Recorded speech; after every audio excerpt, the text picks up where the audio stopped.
Hello everyone. A very good evening to our beloved speaker, Mr. A.N. Rao sir, and very good morning to Shravan sir, and good evening to all my seniors and my dear friends. Myself, Madhu Gunagani from first year Food Technology. I am honored to be as a host for this marvelous session. I warmly welcome you all to this Top Talk. Let me acknowledge the presence of our respected and dearest personality, none other than Mr. A.N. Rao sir. Thank you very much for your presence in this session, sir. So let us start our session with a song by A.N. Rao sir. I'm not singing. I don't like to punish my audience. I'll be playing. Okay? Just give me a second. Tell me if the monkey has come. Can you see the monkey? Yes, sir. Okay, not me. I mean, another monkey. So, today, my objective is to protect you from this monkey called your mind. Okay? That's the whole theme. I'll explain what I mean as we go. I want to start with my favorite invocation, and thank you for allowing me to play this invocation.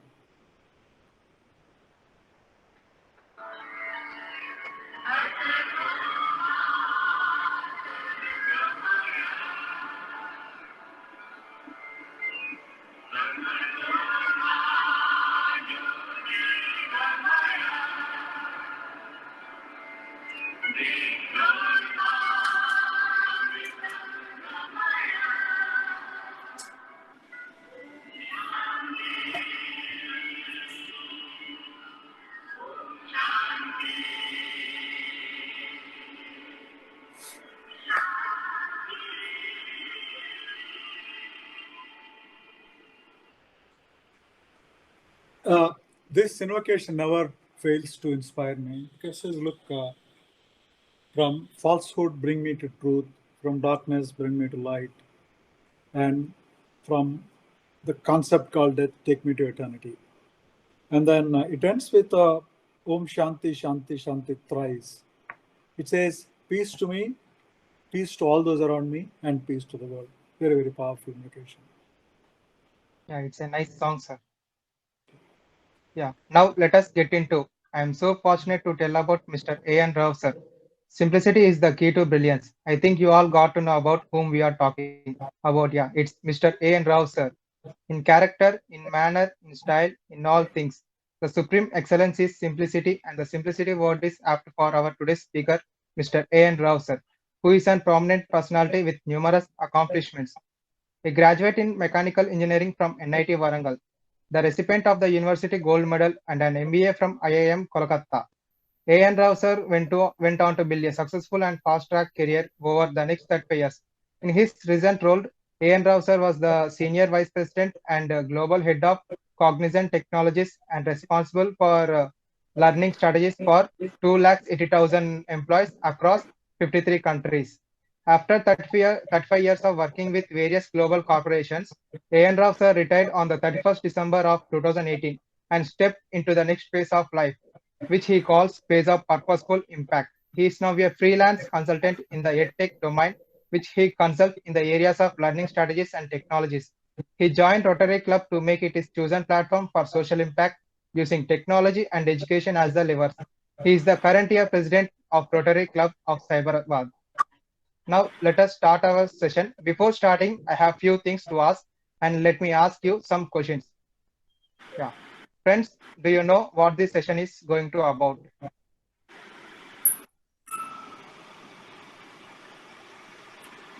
Mind map. Yeah.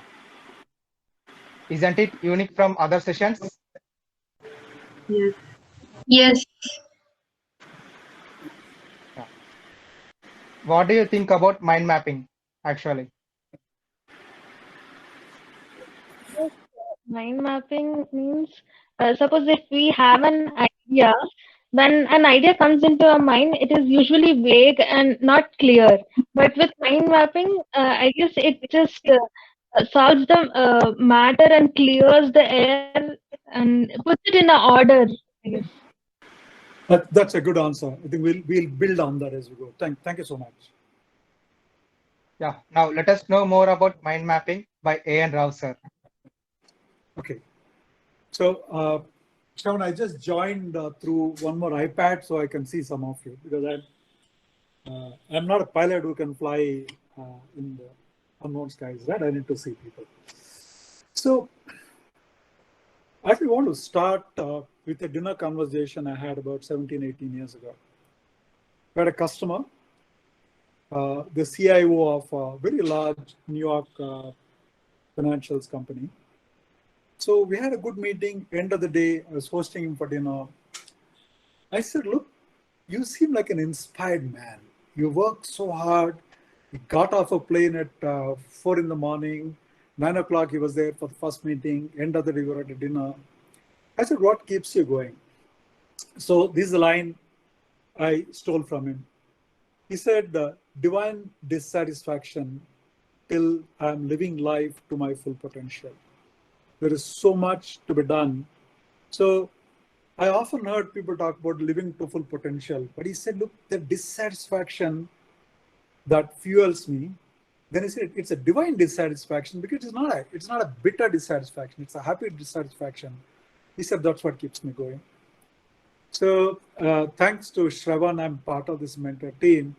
I said, the job of us as a mentor is to help you feel your divine dissatisfaction and live to your full potential. Okay, this session is a part of trying to help you all a little bit with what we had no help for. Okay. So how many of you agree with this? Your mind is your best friend. How will I know that, Shravan? Can I see the chat thing? Or if you can, one of you can voice over and say how many agree with this, that'll be great. How many of you agree with this? Your mind is your best friend. Yes, but worst enemy also sometimes. Okay, interesting. Okay. How many of you believe it's the most important part of your being? It is? Okay. I have an answer between this and what you said, right? My answer is your mind can be your best friend. Okay. It's not your enemy. We don't understand it. It's like getting on a 1000cc bike the first time that you're learning, trying to drive it, and if you fall, it's not the fault of the bike. We need to know the bike a little bit. Okay, I'll explain that a little more. There are two things that come in the way of our life in our desire to reach our full potential. You remember I said all of us, our desire is to live at our full potential. Is this the best form of me? Can I be anything better? That's our constant question. But it takes some time to get there. In the process, there are two things that constantly come in our way. One is our habits. I'll actually talk about it on another session, maybe, my favorite topic. And the second is good old mind. For absolutely no fault of the mind. Mind is one of the most malign thing, such an innocent little thing. It's just a monkey at the most, but we say bad things about it. Let's understand why and what we can do about it. So let's talk about our dear friend. And of the two things that I said, habits and mind, we're going to talk about mind and how we are going to use it to our advantage. It's like the Jupiter's gravity that is used by Martian satellite to slingshot it, right? So how do we use what can potentially be a problem to be all fulcrum, okay, to our best advantage? I have a question for you. What do you do if someone gifted you some very complex new gadgets, the most advanced robo of NASA? NASA said, hey, look, I was so impressed with the Ideathon, the winner team, I'm going to give this. But this is all you got. What do you need before you start using it? What are you going to do? This is landed, Amazon delivered in your house. You open the box, this is what you have. What are you going to do? Manual journal. Okay, hit the manual. Awesome. What else? Suppose the manual has not been shipped. It has been short shipped. some videos about how to use it. Yeah, Videos about how I keep exploring the gadget. you keep exploring the gadget. So maybe we be obsessed with it for 2 to 3 days or maybe a week, like learning about it and like, yeah, like as Vinay and Trivenia said, we'll watch videos, read the manual. Yeah. Okay. Somebody said Google or YouTube. I'm surprised none of us said, yeah, I'm going to put it on Facebook. Somebody from NASA is going to read that. Okay. Call my geek friend. Call it, hey, geek, what do you do with this? Or call NASA. But if the most important thing that got gifted to you, mind is a gift of life to us, it came without a manual. As of now, Google, etc., are of limited use because mind is one of the least understood parts of the body. There is so much that's happening in cognitive neuroscience. You're talking about brain engineering. You're talking about neuroengineering. You're trying to, if you're Elon Musk, you'll actually put a Neuralink in the head of a pig. You actually put it in the head of a pig to understand. Soon, I'm sure you're going to put a Neuralink, a chip inside our head, try to understand. As of now, it's understood so little. So what we're going to do first is to see what things we know as a part of the experience so far. Answer has still not been cracked. We learned a lot of things experientially. And many of things can be counterintuitive. If you disagree with me, I want you to say so. Because I love those who disagree with me much more than those who agree with me. Okay, because those who disagree with me teach me. So I learned a few things. First thing is mind does not have a mind. I said, what do you mean mind does not have a mind? I'll ask a question. Did it ever happen to you that you returned from the supermarket and just realized that 2 days back, your mom or dad told you that next time you're in the market, please pick up 2 AA cells because the wall clock is out of battery. And you went there, you shopped for 2 shopping carts full of stuff, you came home, you enter the house, and your mind says, hey, you haven't bought the batteries. What do you call something that is not told you when you're standing next to the battery rack? You come home and say, hey buddy, you haven't bought the battery. So mind is not a great secretary. Mind does not have a mind. Or sometimes you come back and say, ask a question, yeah, it's at the tip of my tongue. I said, look, either you cut the tip of your tongue and give it to me, or you think of an answer. And 5 minutes when you're going off, when you don't need the answer anymore, brain says, yeah, here is the answer. I didn't tell you that time. So it kind of plays some tricks on you. And we broadly say the mind does not have a mind. No mind. Okay? Next. It has no user manual. It's like a baby. New babies are born without a user manual. You know what a mother goes through, right? The baby is hungry, it cries. It is sleepy, it cries. It thinks it's all your problem. So try to give it milk because it's hungry. It says, no, I'll cry. So mind is in a very similar manner because, like I said, the neuroscience is not yet reached a level of understanding where we can interpret how the brain works. So we're able to use it. Like the bike an example or the robo an example. You read the manual, all you have to know about it, then you can use it efficiently. Mind is still only partially understood. Mind works in images. Okay, let me give you an example. I want you to imagine a mango. A mango? It's not a trick question, a mango. So, can some of you tell me, when I say imagine, what do you see?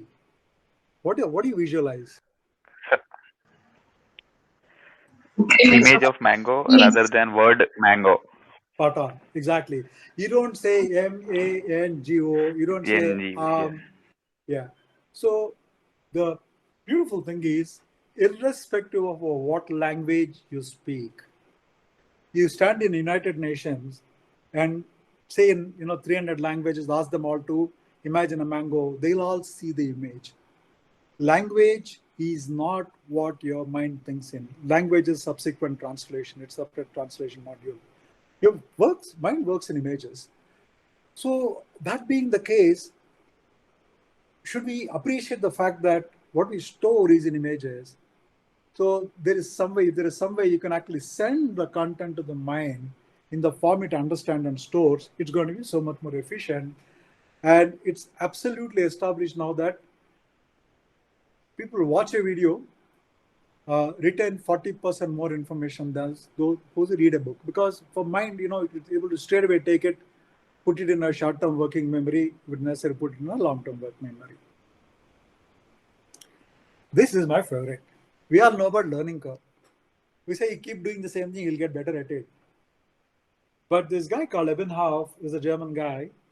He did a very empirical study. He came up with Ebbinghaus' forgetfulness curve. He says, whatever you learn, okay, day 1, day 0, you learn 100%. You're ustad at it. Algebra, I can crack anything. 7th degree differential equation, I'll crack in a breath.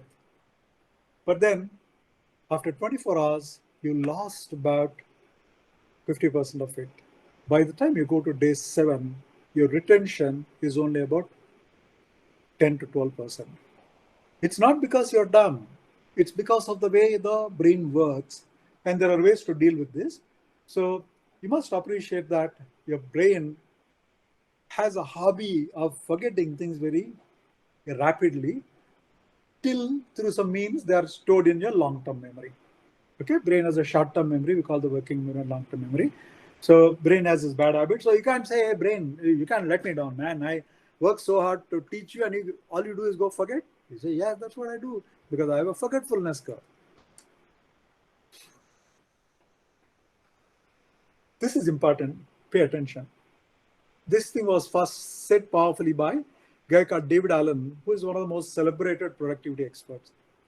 He said, your mind is designed for thinking, not storing. Okay? Your mind is designed for ideating, coming with innovative ideas, coming with the different ideas, thinking out of the box, laterally, jugaad, all that. But you say, no, you're like a cloakroom. I'll go put some content in that. You say, no, I'm not a storage room. I'm a thinking process. Okay? I'll explain more of this as you go by. So when you're asked to come up with 3 ideas on this, right? For example, in the interactive thing, see the number of ideas you guys came up like this on a snap, right? That's because you're a thinking machine. But 24 hours from now, if I say, no, I worked so hard to prepare this slide, do you read 90% of the data on that? You won't remember. But you'll remember the thinking process that you went through because your brain is designed for thinking. That's what was needed. I'll actually cover that in 1 or 2 slides on why that was needed and why that's kind of running out of steam now. This is my personal favorite. Your brain always operates in one of 2 modes. It's called a diffused mode or a focused mode. So, for example, you look at this picture on the screen. Somebody may actually say, hey, look, that looks like an omelette. Your brain is saying it goes on to a diffused mode. That looks like an omelette. He said, yeah, I bought 7 eggs last week. From eggs, you went into it. Okay, I bought them on a BB Daily. Oh, BB Daily is a great e-com company. But Amazon is the most celebrated e-commerce company. Hey, but why did the CEO resign recently? Oh, he has a lot of money, but he gave half of it to his wife. Oh man, if I want to marry somebody, I'll marry a billionaire in US. See, the brain just jumps from thought to thought to thought. It's called a narrative network. Please remember, this is the default state of the brain. Brain is in a diffuse mode. When you're in a focus mode, you'll not look, this will not appear like a omelette to you. You'll say that 2 halves of the brain. You say, hey, look, there's a diffuse thinking, focus thinking. You're staying just on that. You're methodical, tactical. When you're studying, when you're learning, it's required that your brain stays in a focused mind. Otherwise, you're actually reading physics. Suddenly it says gravity. Then you'll say, oh man, the gravity of the situation is that I'm afraid of the exams. You'll go off somewhere else. You'll go into diffuse thinking. Nothing wrong with that. This is how every human being has been designed. Okay? So there are 6 things about the brain that we need to understand because that's what it is. And I say, oh my God. Is this the brain I'm betting all my life on? Okay? So don't be discouraged because we're going to apply a vaccine for this. We'll have our own mRNA vaccine on how to deal with this brain, which is a monkey, it thinks in images, it's not for storing, etc., etc. But then we have to stop for a moment and say, why the hell did this happen? Industry, technology have changed so much from the days of Renaissance in 15th century. Now we're in the fourth industrial revolution. We're in digital. We're in 3D printing, 4D printing, IoT, quantum computing, all that. What happened is, at the dawn of civilization, if he is the caveman, there are only 4 things that the caveman needed, brain needed. First one is, you need the safety of a home from elements, because it can rain, it can turn cold. So elements. Second is the family. Fairly early on onwards, very early on, humans had babies, they had families. They needed food and they needed a protection against invading wild animals. So brain only had to process hunger, process threat, process a community, and process elements. That's all it had to do. And it was extremely good at it. That's why if you're walking, suddenly you trip, brain makes sure you don't fall. If you're driving and you're actually singing and you forgot that you're on a interstate, but it suddenly realized that you're about to miss an exit, brain wakes up and says, hey, buddy. So the 2 instincts brain comes with that is the life instinct and the death instinct. That part has not changed. But we moved into the knowledge economy, right? Digital knowledge economy, tons of information generated. So number of topics and themes we deal with are much more than a food, wild animal, safety, and a family. There's so much more. Look at all the subjects that you deal with, number of things that you need to think about, talk about, the movies that you need to see. We have an enormous information overload. The brain was not designed to deal with that. And the unfortunate truth is that while industry has gone to industry 4.0, brain is still in brain 1.0. That's reality. We don't grudge reality. Number of sources of information has exploded, but the brain is still what it is. Sad, but that is true. Okay, when you know the facts, we figure out how to deal with that. I said, big deal, man. For whatever, 200,000 years is how old humanity is. 20,000 years since they put the first heart. They have coped with this. Why is it such a big deal for us now? So let's spend a little time on see the things that we do most of the time, and then juxtapose this with the limitations of mind, and you'll see why you start getting stressed out. You agree that we all take notes in classes? Anybody here who doesn't take notes in classes, one form or other? Yes, sir. Yes, sir. Our brain hates going to the class because it is actually trying to store content in images. What are you doing? You listen to the lecturer. Sometimes you may not think about it, because if you think you'll lose the thread, you're writing down so furiously. So sometimes if your name is called out, say, oh, did you call me? Because you're so busy writing down. So you're actually being a speech to text bot without applying the thinking. But you said brain is for thinking. You remember this lovely story of how Mahabharata was written? So Vedavyasa was dictating Bharata. He needed somebody with a fantastic high-speed handwriting. Someone said, hey, Ganesha has got a great handwriting speed. He brought Ganesha, Lord Ganesha to write that. But then he was writing so fast, the pen nib kept him getting worn out. And he said, hey, don't worry, he just broke one of his tusks. He says, very tough. That's why Ganesha has only one full tusk, one half tusk. He breaks that, starts writing with that. Vedavyasa is still not able to keep pace. He said, this guy is writing so fast, man. So for that, he said, look, Ganesha, this is cheating, man. So you have to first understand what I'm saying before you write it. So injected a space, which unfortunately we don't have when you're taking session in the class, because either you understand or you write down. If you understand, you're going home without your notes, and Ebbinghaus forgetfulness curve. Next day when you wake up, there's nothing in the head. So you focus on taking the notes. So in the process, you have a huge amount of notes, but you actually struggle with that. You come back and say, oh my God, did I write this? Yeah, this is my handwriting, but I don't remember it. right? So that's the first impact of this the monkey wala brain on our lives. You agree that we all work on projects? I know efforts that you put in for all your the ideathon sessions. We all work on projects. When you start thinking about project, it's very unstructured. You don't even know what you want. Somebody said, let's waste water. When you started from the theme, it's unstructured. First, you have to brainstorm, come up with a lot of ideas, okay? And then you go on writing them in a long piece of paper. After that, there's a flood of ideas in a serial form. They're not gathered in a particular fashion. They're not collated in a particular fashion. You just look at everything that you've written and you faint, okay? Because again, your brain says, man, this is like a newspaper, page 1 to page 16, you've written the whole thing. I don't know where to focus on. I don't know what the important things are. So writing down assumes we have clarity, may not be so. How many of you research on something or other? Anything? What is the best toothpaste to?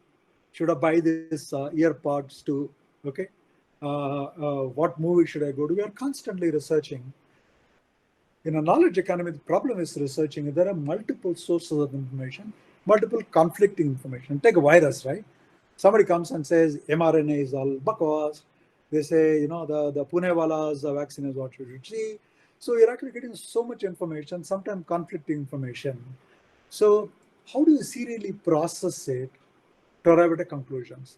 Again, I said, right, look, how do we, it's not inherently capable of grouping the way we are listening to it. You just go on reading 30 articles on it and you're not sure how to deal with this. And then when you have to search for something, hey, who invented mRNA? We don't know where we wrote because we went on writing like Ganesha writing Mahabharata. But at least Ganesha had understanding, we don't understand. This is what, not for you, you'll get there somewhere. People like Shravan and I, we went through this, we spent so much time in meetings. I remember the days I would have been at least in 11 meetings. Then you don't know if you're getting married or you're having food or you're fighting with somebody. By the time we came back, so many thoughts. After all that, you come back and say, look, this is such an important meeting. I wanted to say this, I forgot. Or you were actually preparing for a speech. He said, there's one important point that you say you're not going to miss, but you'll come back and say, oh God, I missed saying my most important thing. Okay. So all this happens because, brain is not built to deal with things the way we deal with it. It's not how it works. So answer is quite simple. There's this nice book by Sandra Mott. He said, welcome to your brain. What do you mean, welcome to my brain? It's sitting inside my head. He said, look, buddy, you don't understand your brain. She said, have you ever thought, there's one little line on the book. Why do you lose your car keys, but you never forget how to drive? Right? You come back, you're going on a holiday, a house locker, you keep it in a special place. He said, so special, I'm not going to forget it. When you come back, you search the whole house looking for the special places. But when you get into the car and start driving, did your feet get confused saying, hey, I'm not sure. I'm a left foot. Should I use the accelerator or brake, right? Do they have the argument? No, they say, no, you don't, right? Why is it that you do things so intuitively? So that's what we're going to do. What we're going to do is, brain is what it is. By understanding how the brain is structured, how the brain functions, we learn habits that are in coherence with the brain function. So brain is not going to change. Brain is not going to change because, you don't understand what it's doing. So we understand and align with the brain to succeed. Believe me, once that dawns on you, he said, hey, the brain does not have a brain. So I can't assume that it is going to remember this idea, right? Because I was on a treadmill. I got this fantastic idea. I said, look, in fact, this morning when we were on the walk, I got some good ideas for my slide 2 of my presentation. By the time I come back, I know I would forget those ideas.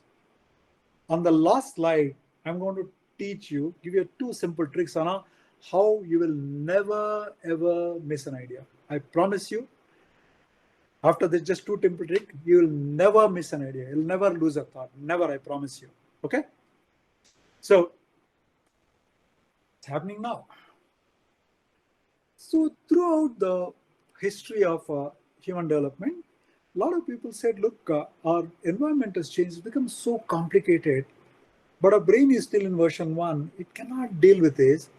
So how are we going to handle? He said, look, I think we must give human beings some tools. So this guy called David Allen, he came with a methodology called Getting Things Done. In fact, I'm a certified trainer in that. Shravan, at some point of time, I'll be happy to share. It can change your life. Then they have a tool called visual thinking, mind mapping, lots of tools. But we're going to focus on just one tool today, that's mind mapping. And I'm going to take one simple trick from David Allen's Getting Things Done towards them to actually help you. Make sure you don't need a great memory. I'll assure that I'll give you a tool by which you'll never miss an idea. Okay? You may be in the shower, you got a great idea. What do? Where do you write that? By the time you're out of the shower, you've forgotten because you're already running, you're late to this college. I'll give it. So we're going to look at just one tool that's called the mind mapping that gracefully acknowledges not the limitations, the design characteristics of our mind. They're not the limitations. That's how it is. So you can't buy a pressure cooker and use it as a car. You can't, right? A pressure cooker has its design parameters. So mind mapping, what it does is it acknowledges the reality of our mind and gives us a habit to deal with it and still be successful. I'll pause here.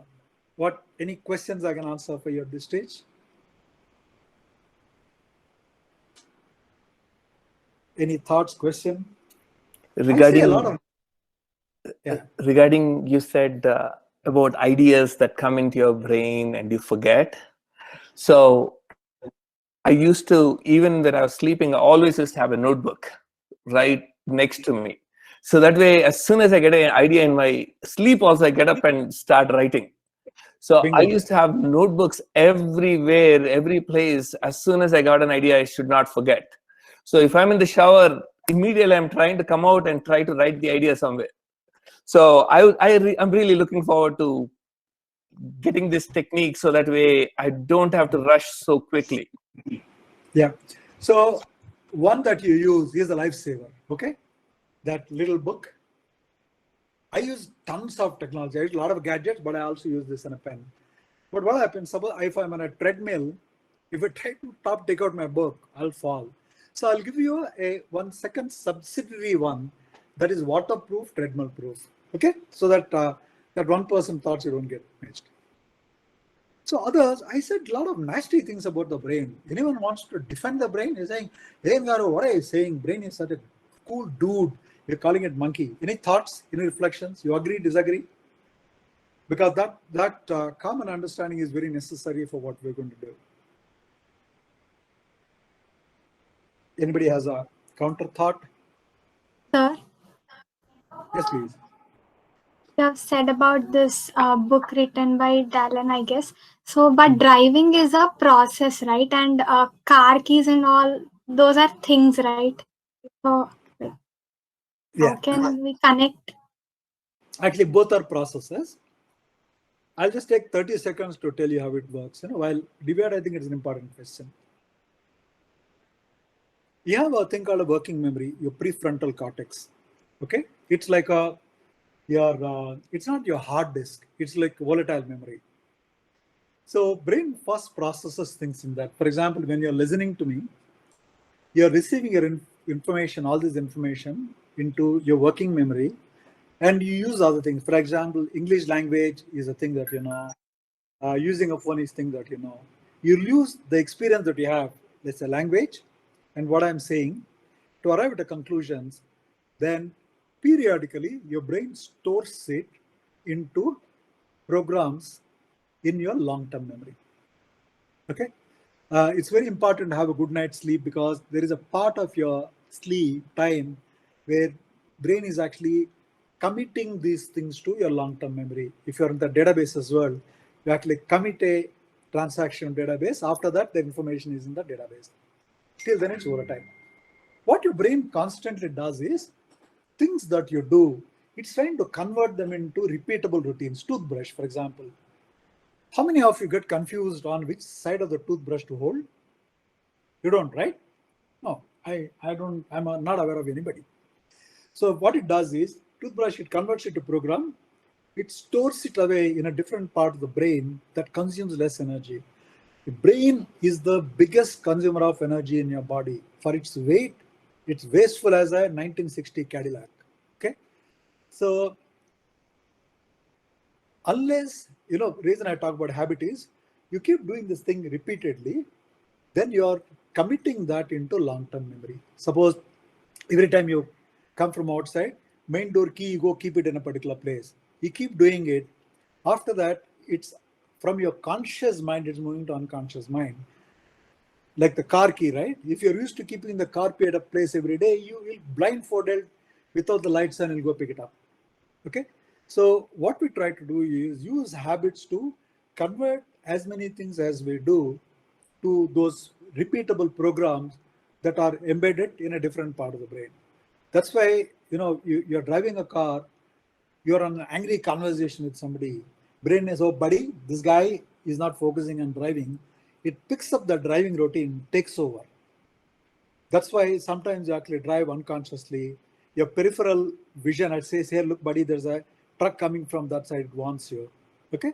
There are two parts of the brain. It's fascinating. If anybody is interested, there's a beautiful book by a guy called David Rock, Working Off Your Mind. If you like neuroscience, read David Rock. It is lovely. Okay? Have I answered you? Right. Now, what we are doing is, brain behaves in a certain way. Unless we behave in a manner that is in consonance with the brain, we are not making good use of that. So, there's a guy called Ted Guzzardt. He actually came up with a tool called mind mapping. In fact, honestly, this was used by people like Leonardo da Vinci and Einstein, but he's the one who, for the first time, put it into a tool. It's an amazing guy. I was fortunate to meet him in person in 2018. The guy died in 2019. I wish I waited in the queue a little longer to get a book signed by him. Now I can't. He's a ghost now. Okay, so mind map is a diagram used to visually organize information. Okay, can you all see this picture on the slide? Here, all you're trying to do is trying to see how you want to organize this week, because you have a lot of things to do. I said, look, hey, Monday morning, start of the week, I'll have work, breakfast, I'll have porridge that day. Afternoon, I'm going to go to post office, I have to post a parcel. Evening, I'll watch TV, I'll play. In the process, see the number of activities involved in this. You're talking about a Monday, morning, evening, afternoon. You're talking about meals. You're talking about running errands. You're talking about entertainment. You're talking about your physical fitness thing. See how beautiful it has been put in here. First one branch, you created a branch called Monday. Then you broke it into morning, afternoon, evening. It's nice and visual, right? Because it's so easy for mind to visualize this. And then you say, what am I doing Monday morning? I have some work, I also have breakfast and porridge. Okay. And I'm eating porridge and omelette. After that, you don't have to remember it. Then he said, what happens on Tuesday? Again, morning, afternoon, evening. Wednesday, morning, afternoon, and evening.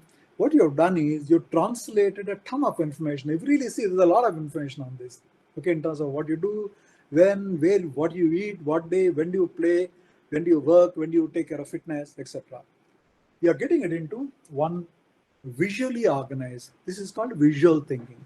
You visually represented. Honestly, you spend 30 seconds looking at this. After that, you'll be able to recall most of it. You'll actually say, hey, look, Monday morning, this guy is going to eat porridge and omelette. And Tuesday evening, he's going to play piano. I know that Thursday evening, he's going to play tennis. Some of those things, remember, because you are handing over information to brain in a manner it is best designed to keep and remember. With me? Yeah. Yes, Tony sir. Buzan. Yeah, Tony Buzan is this amazing guy who designed this. The reason I added this slide was when he passed away in 2019, Missing You, somebody wrote a blog called Missing You. He wrote the blog as a mind map. You see this? He wrote, this, they say, hey, Tony passed away. So instead of writing a big obituary, this guy's obituary was written as a mind map. This guy was And he said this guy's a mind mapping guy, he's a psychologist, he's an author, wrote 150 books, about intelligence, memory, speed reading and learning. He was an entrepreneur, he was an advisor, speaker. Now, if I close this slide, ask you saying, what all did Tony Buzan do? Most of you will recall that he was on mind mapping. He died in 2019. He was a psychologist, educationalist, author, entrepreneur, advisor, and speaker. But if I wrote the same thing as a list and gave it to you, most of us will miss most of it. Because what you're doing is, it's like you feed a baby a porridge. You don't feed it biryani with pickle, right? So you're aligning the inputs in the manner the brain can consume in the most natural way. Don't change the brain. That'll be a big mistake. You say, no, this brain, how dare it not respond to me? Don't even get there. Okay? Maybe in 200,000 years, but not now. Now, let's spend a few seconds. We're also going to do an exercise, okay, live on this, but I just want to take you through the process of building a mind map. First, you will start with a topic. What am I mind mapping? For example, you remember Tree had a session on how to prepare for exams. We'll actually come to one of that. He said, look, what is the best way to prepare for exams? You put the topic in the center. Or you say, look, I want to go on a vacation. You need to plan for all that, right? So vacation is what I'll put in the center. Then you start thinking. As ideas come in, you create branches. For example, there is a main branch. If you go back to Tony Buzan, he said, look, this is a psychologist. He's an author. He's an entrepreneur. He's an advisor. You put them in the main branches, and then you go on to adding more and more detail to that. The advantage of doing this way is, here, you see this here? There's a thing called images, but you say, hey, look, this is actually linked to something else here. You can link it very easily. Or you might say, this idea doesn't belong here. I want to put it in another group. You can do this. But if you're running on take a piece of paper, go on writing it.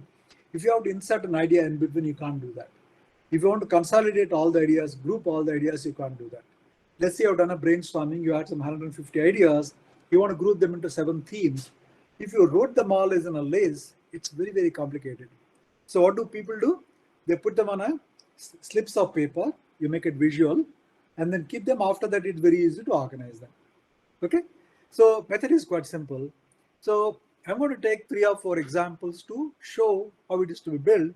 Then on these, we're actually going to build 1 or 2 mind maps on this exercise. So, feel comfortable with it.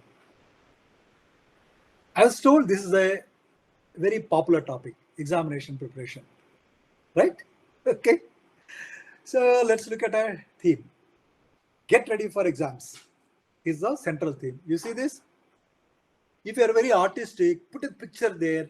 They say put at least 3 colors there because your mind loves color. Mind is aesthetic. It's graphical. Okay.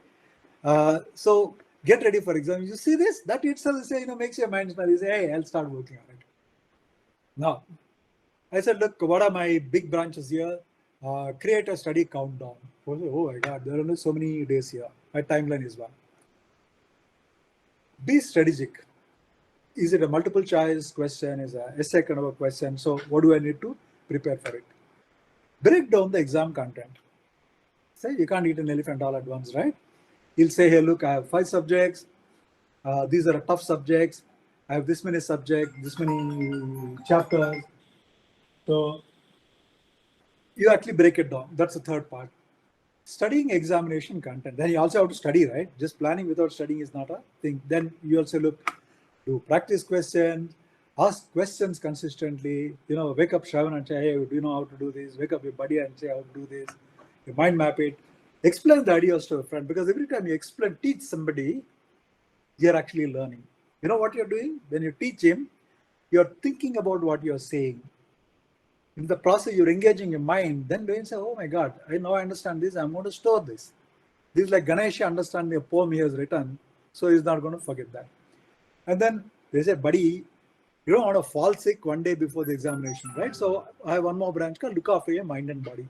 What do I do for that? Okay. I'll eat healthy food. I'll sleep well. I'll drink lots of water. I'll eat fish. Okay. For whatever reason, this guy. And then stress less. So what they've done is So obviously they've done some thinking, but you don't have to come up with all the ideas at once. You take a big board, take a whiteboard or take a piece of paper, start writing on that. As ideas come to you, you might get one idea on this red branch, you might get an idea on studying, you might get an idea on the health, okay? So as ideas come to you, go on writing them. That's the advantage. But if you're making a list, the 23rd item should actually be next to 15th item. You can't do that. Whereas you can visually group them the way you want. That's why, in fact, I say first thing that you do is take a piece of a paper and pen, because when you do with your hand, you absorb the habit much more. Okay. After that, I'll also show you. I use a tool called MindJet Manager. I use it. I'll also tell you some very interesting ways I use this. Then you'll say, hey, look, man, this can be useful anywhere. So you like this? I really like this in terms of, this is a good example and very, very relevant what you do. I'll actually share this deck, Shravan, with you, so people want to use that, they can. Now, it's not all listening. You'll have to do some work now. All set? So, Yes, sir. all set. So what I'm going to do is, this is the first time I'm using my tablet on a PowerPoint slide. Just give me a second.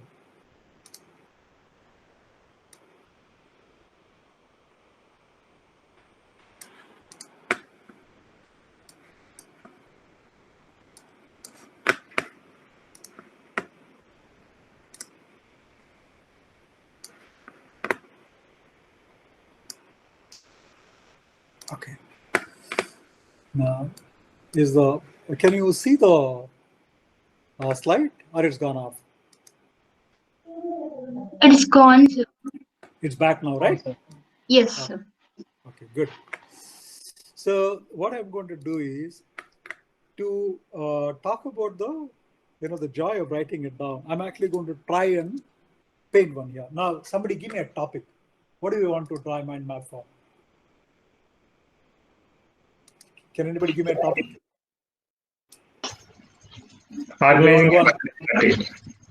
Sorry? Earn 100 crores. Sorry, what is the topic? Earn 100 crores. Earn 100 crore. Awesome, man. I love this guy. Come, let's partner. Yes. I'll give you another tip. If you have a bad handwriting, never use lowercase. Okay? Writing in capitals is a vaccine against bad handwriting, particularly writing on board. But then they say, look, if you want to write a capital letter, how do I write? Then you write a bigger capital letter. Okay, earn 100 crores. So what do you think we should, what are the decisions you think we should make? Okay, first, let's start with saying we'll choose our means. I'll say legality. Okay. Legal. Then there are a lot of things coming. Then any other branch? Keep coming with any ideas for earning the money, right?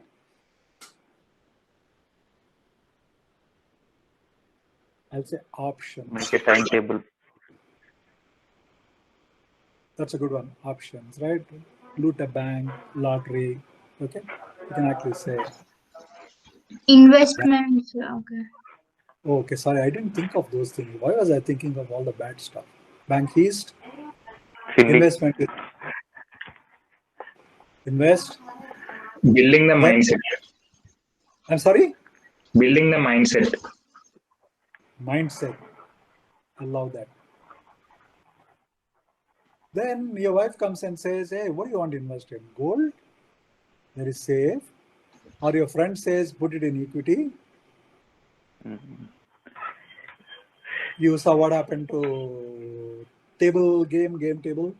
Or you might say you want to put it in Yes. cyber currency. Okay, you see Elon Musk put $1.5 billion in cyber currency. Okay, cyber. So Or I'd say, look, I'll just put it in mutual fund. But of course, you have to earn the money first, right, to put it in that. Okay, what else? What other things come? You said time frame, right? Time frame.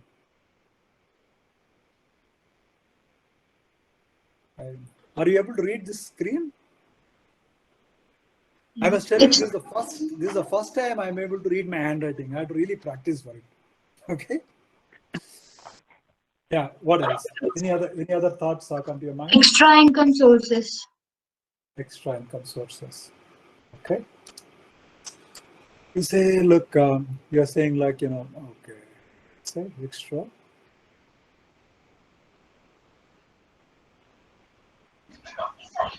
Daily habits. Sources. Networking.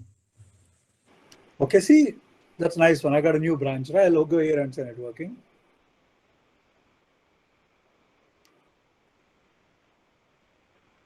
You see what I'm saying? Then you may say, who do I want to network? Let's say billionaires. Savings. Can I add it here? See the beauty of it? Now I got one in option. Okay. Now I still have the options branch open. I'll go and say savings. Okay. But you're getting the broad idea, right? What you're doing is, I'm sorry, say that again, please. I missed your thought. Planning. Planning. I love that. I'm a big fan of planning. So let's say I'll take yellow because I like the color. You see this? Now I got one more branch. I'll just go say planning. Okay, then you say, the moment you say planning, how am I going to plan? What are the various things I plan for, etc.? All that will come in here. You may say I need insurance, I need security because of 100 crores, all those things will come in. So what happened here is, you started with the thought, earn 100 crores, and then you let your mind on a freewheeling mode. And as the thoughts come in, group them together. Once you have a big level, take options, right? You have options. Once it's option, then you say, hey, look, what all options can I look at? X, Y, Z, so on. Then suddenly you're on your morning walk and say, oh my God, I did not even think of, Cybercoin, Bitcoin as a new currency. I'll go add that there. You can always keep building on it. So you take your mind in a what we call a green light zoning. Green light zoning is you don't ask it a question. It can think whatever it wants. You keep collecting the thoughts. You keep collecting the thoughts in a visual manner. Your mind finds it very, very easy to relate to this. Believe me, if I wrote all these things in a list in 15 bullets, and if I call you an hour back saying, can you list, you won't. But this picture, mind kind of stores it because mind actually stores things as pictures. Mind is language, it doesn't care about the language. But you'll also remember this saying, look, Ian and the terrible handwriting goes 100 crores in the center. I remember there was that yellow thing planning on top. He also said, should I earn it legally or not legally? Options, extra time frame. Okay. So because your brain handles things this way, but you hand it over in that manner, it actually remembers. Not only that, you're not constraining your mind. You say, hey, go on thinking. You remember we said brain is for thinking. Best part of brain is thinking and not storing. It'll keep coming with ideas. Okay. Then you might come and say, look, hey, and legally also, illegal in India, legal in US, illegal in Canada, or illegal. You'll actually start coming with all those things. Because you don't want to be 100 crores and in prison, right? So you'll actually keep coming up with the thoughts. So does it give a sense of how we go about it, the sequence? Yes, sir. Are you with me? Okay. Now, what I'll do is I'll just run you through 3 or 4 more samples. So that gives a sense of how do you really ideate on these.